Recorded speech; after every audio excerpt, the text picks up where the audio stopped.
Wisconsin following the recall election. Let's listen to this gun debate. Whether they agree. Because mainstream media is making a lot of noise about it. Trying to ban guns, hyping everything up, trying to create an illusion that there's a debate because they're talking about it. CNN with, at their highest ratings, it's 500,000. MSNBC, I think their best shows maybe have a few 100,000. Fox, I think their best shows may have 1 million. Or I think their top show may have like 1 million viewers, maybe 2 million or something like that. They're dying. Alternative radio and talk radio is killing them right now. This mainstream media is dying. It's a dinosaur. And they think because they're up there talking about something, it makes it a debate.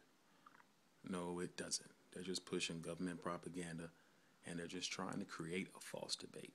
If they talk about it enough on the news, put people up there that's like, oh, you don't need to have a gun. You're filthy American. You don't need to have a gun. Oh, you know, China said they agree with banning guns, right? Yeah, China agrees. They said actually Obama should get ready for a political war and a physical war with gun owners. China actually said that recently. So let's listen.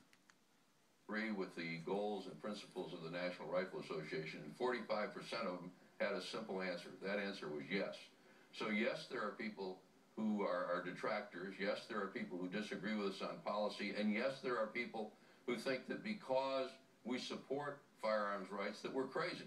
But the fact of the matter is that most Americans don't feel that way at all. And most Americans support the Second Amendment. When Wayne LaPierre spoke about a week ago, he suggested that what has to happen and what should happen is that in every school district, administrators, teachers, and parents should sit down and ask what's needed to protect the students in that school. Some of them will want police officers there. Others of them will want private security guards. There may be some places where they want volunteers to do it. We're willing to work with everybody on those questions. Should someone who sells a gun have to report that somewhere? I mean, shouldn't the police... If I sell a gun to my son, if I sell a gun to my wife, if I sell a gun to my cousin, the answer is no. So what if that gun is used in a crime and police can't find where that gun came from? See, this is just they're just trying to come up with excuses. Basically saying, if it's used in a crime, then we won't know where the gun came from. Listen, murder is a crime, not owning a gun. You wanted to know every gun, everything. The people are running around chopping people up with knives. Are you going to try to register every knife? No. You know, so they're trying to create this thing that, look, guns are bad. You have to register those evil things. No, even if you're selling a gun to your cousin, if you want to sell your gun a person, it's not illegal to own a gun. In America, it's not illegal. Unless you're a felon. You're allowed to own a gun. But they want to create this false debate because they're up there talking about it. Let's continue. Shouldn't it be easy for police to do such a thing? We do not keep, this country does not keep and should not keep a national gun registry. Why is that? Because a national gun registry can, on the one hand, lead to the sort of thing that happened in New York, which was the purpose of this interview.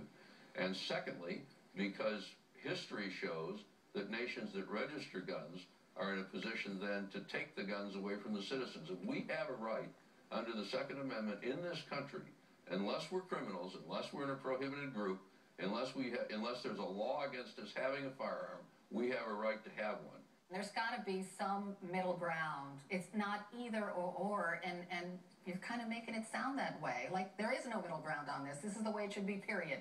And that gets us nowhere, and that's the problem we have in this country. You know, if you expect me to say, yeah, let's jettison the Second Amendment, then there's no middle ground. I'm not asking you that. Yeah, you are. You're asking him. The Second Amendment is valuable and worth preserving. She doesn't know what the Second Amendment is. Joining me for today's strategy session, our Democratic strategist and pollster, Cornell Belcher, president of Brilliant Corners Research and Strategies. He is here with CNN contributor Eric Erickson, who is editor-in-chief of RedState.com. Gentlemen, thank you both for being here. I want to take a step and look at this, quote, gun debate that we're having. And it seems to me there are three debates. and neither debate is integrated into the other. There is a debate on how this country deals with mental health. There is a debate on the kinds of guns that are available, and there is a debate on school safety. Now, see, this is what's crazy. She's saying, look, they can't control the debate because it comes down to safety. So everybody's going to say, look, this gun problem y'all talking about isn't even the point. The point is safety, not this political agenda to try to ban guns and try to have a big political fight over guns. See, the general public's not into that. They're like, look, I want my kids safe. If y'all going to let psychotic people on psychotropic substances who probably are part of staged shootings and under psychiatric government care, stealing guns from somebody they live with who mysteriously ends up dead, goes walking into a school and shoots up a bunch of kids. Look, I want somebody with a gun there to protect them. So the debate is starting to change to that. They wanted it to be about banning guns. So come on, let's see what these slime balls got to say. Looking at this, Cornell, and they put up a bunch of can skewed you polls. see something in the NRA's school safety program that you think is a good idea, somewhere to start a conversation? Well, it's problematic because I think that NRA is, and I watched their press conference the other day, and I got to tell you, just as a consultant, someone who consults organizations and people in politics. You're a big bad guy, huh? I mean, they blamed everyone but themselves. They positioned themselves as being victims, and then didn't really sort of offer up anything new or change. Look, you know what happened in Connecticut was a moment that I think changed the consciousness of Americans. I mean, it was a jolt to the consciousness of Americans in the same way that 9/11 was a jolt to the consciousness of Americans. Now listen to that. See, this guy is coming straight off a script. He comes up on TV and compares Sandy Hook to 9/11. It says this is a conscious shift. No. You may have been able to pull the wool over a lot of Americans' eyes with 9/11, which has been exposed as a hoax for the years after it, and it's still being exposed today. And most people know, even my grandfather knows that the government did 9/11. He's 80, folks. And he's an Obama supporter and still thinks that the government did 9/11. He just tries to blame it on Bush. like they both don't work together. So, see, they think they're just going to be able to just do something, like how they launched the war in the Middle East, like how they launching these wars in Syria and Libya and just blowing the places to pieces and just letting Muslim militants take it over and then claim that we got to fight them more because Al-Qaeda is going to get us, even though we run Al-Qaeda. See, he compares it to 9/11, but no, the Second Amendment is a Second Amendment. You can stage all the shootings you want. You can do whatever you want to do. I know you're just some talking head who thinks that they have power because they're associated with Obama, who's destroying your future and your family's future too, idiot. With that ridiculous hair and that ridiculous suit. This is a real issue. And they're going to try to go for some type of civil war probably. And as soon as some cops get shot and stuff like that, then the cops are just going to be all on board Rambo to anybody who wants to keep their Second Amendment. And the cops are going to start blowing off people's heads and torturing people in cellars. And the CIA, the military, is going to help them right along with it. So you'll get what you want.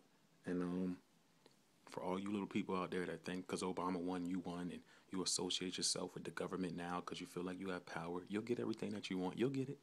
You'll get it. And when Obama gets the guns, or when he tries and there's some type of civil war or whatever, don't worry.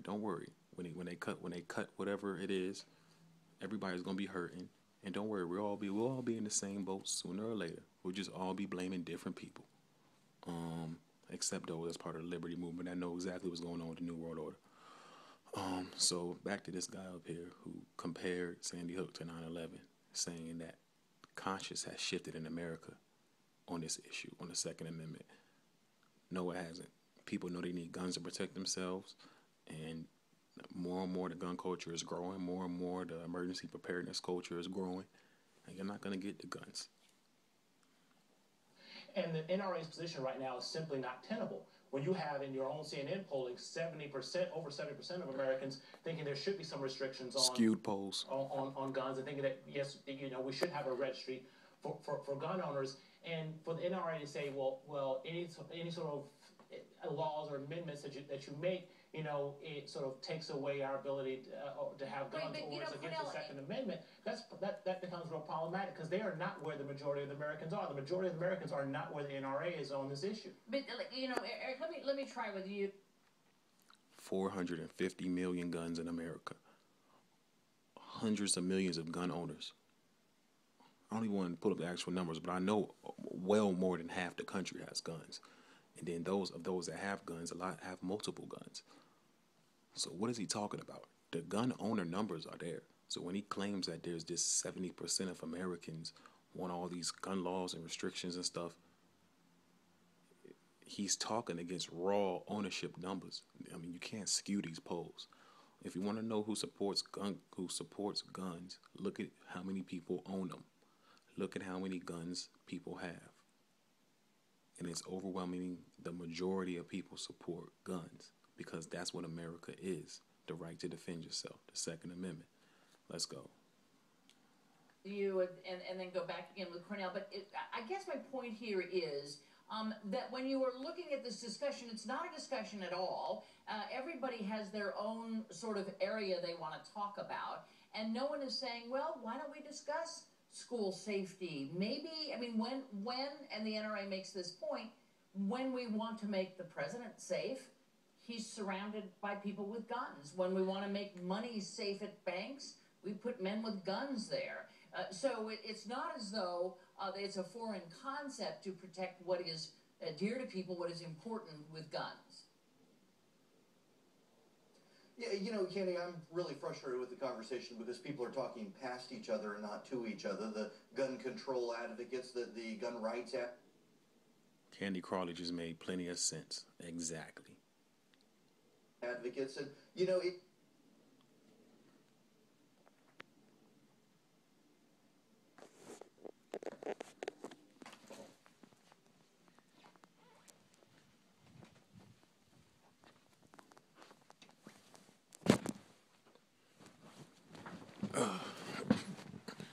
Sorry, excuse me. So as you can see, this debate is it's so, see, a lot of things that the mega corporations, a lot of things that they've tried to do, have they been able to ease it in through time. But the gun control debate is not going anywhere. You see what I'm saying? The First Amendment debate, it's not going anywhere. It'll be a fight. These personal rights are gonna be a fight. I mean, you can rob the country blind through your fiat type currency manipulation while the public's not paying attention. Cool. There's too many gun owners. There's too much gun support. Everybody has a gun. That is America. That is freedom. So this is their test. Because you really don't got free speech unless you got guns. You know what I'm saying? I mean, but it's just all the rights tie together.